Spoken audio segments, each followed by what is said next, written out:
Cap 26 here, just do the tips and repairs, and we've got a USB device here, which has a main cord coming off here, which goes into the back of your computer, of your iMac or your tower, and you've got 4 ports here.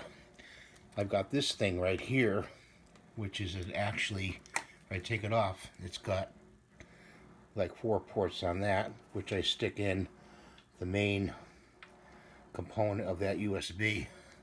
So you can hook up devices like external SSD drives, hard drives, SATA drives. I've got my headphones hooked up to this. I've got a iPhone cord hooked up to it to do my movies.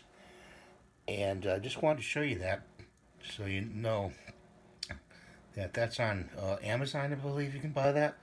Maybe it's on eBay too. So check it out.